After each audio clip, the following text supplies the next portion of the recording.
What if the modern state of Israel never existed?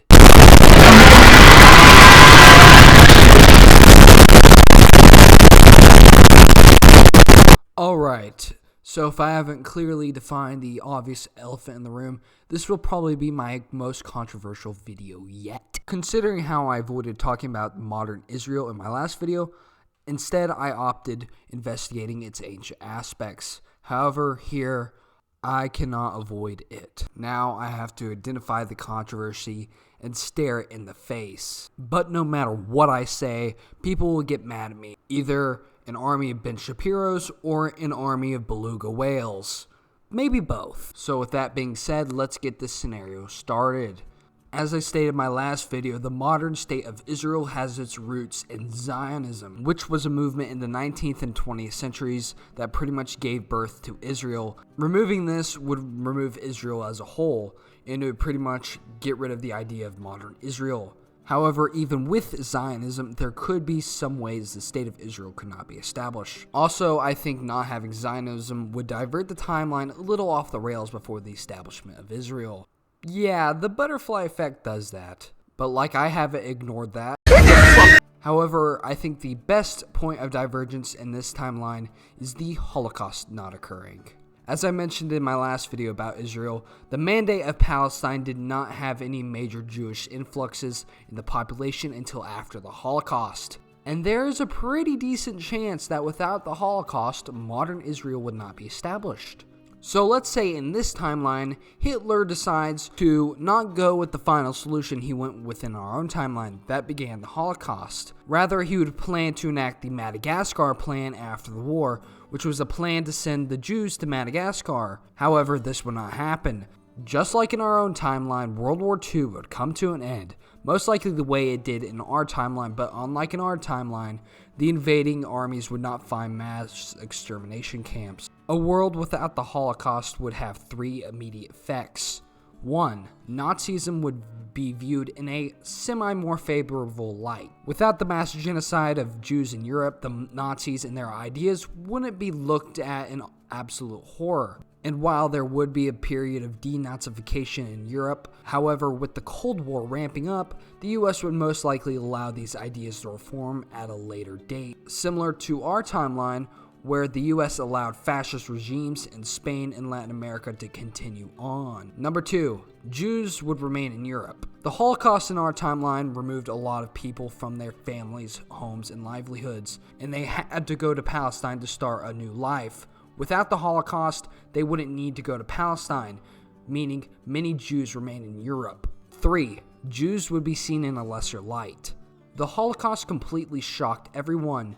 With the Nazi genocide, this was kind of like a wake-up call. Even before the Nazis, anti-Semitism was rampant, and the only thing that hindered anti-Semitism after World War II was the shock of the Holocaust. Without it, anti-Semitism would still be widespread.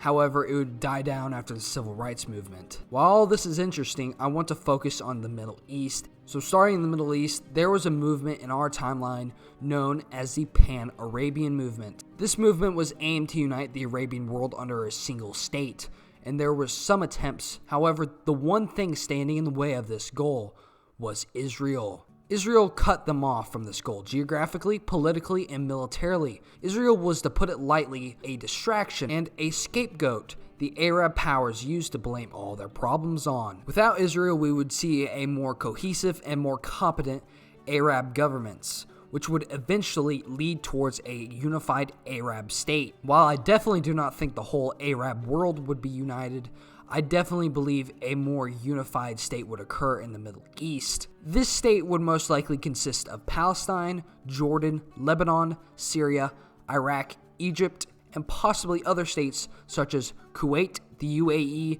and Oman. Along with this state forming, another consequence of Israel's non-existence would occur, that being a shift in proxies. Without Israel in the 1948 war, this new Arabian state would most likely lie with the US. The only thing possibly standing in the way of this alliance would be the Ba'ath movement. If you don't know what the Ba'ath movement is, it was a social nationalist movement, or Nationalist Socialism, not to be confused with Nazism. This party was most famous for being the party that held Iraq under Saddam Hussein. So yeah, if this party took control, I think it would hinder U.S. relations a little bit. However, I do not think the Ba'ath Party could gain as much prominence due to Zionism in Israel being viewed as a modern form of imperialism, and the Ba'ath Party was kind of a reaction to this. It's not me saying that, it's the Ba'ath Party saying that, so don't blame me. Along with this alliance, this new Arab state would become the big daddy of the Middle East instead of Saudi Arabia. Because this new Arab state would outcompete the Saudis in every way. With the Saudis' influence diminished, so are their teachings.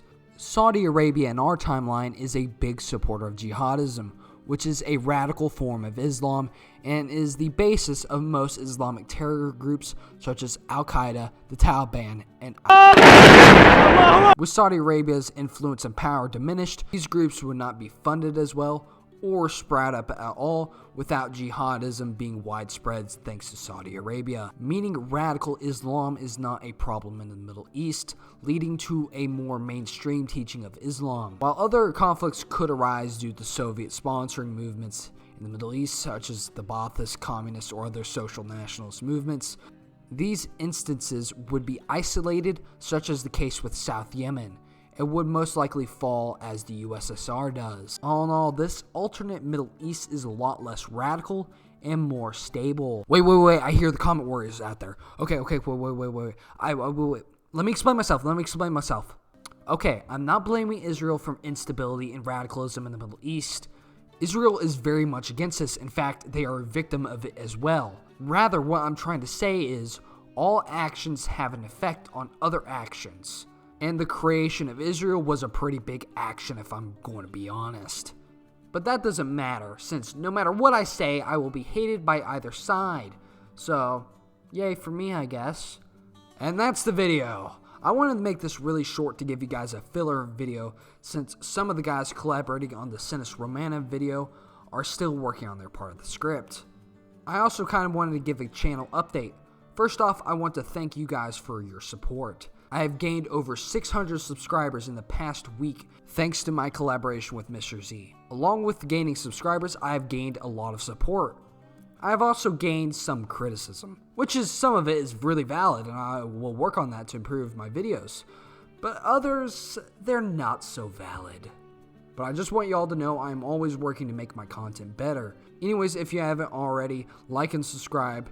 I'll see you again, hopefully in the Sinus Romana video. If we can get our act together.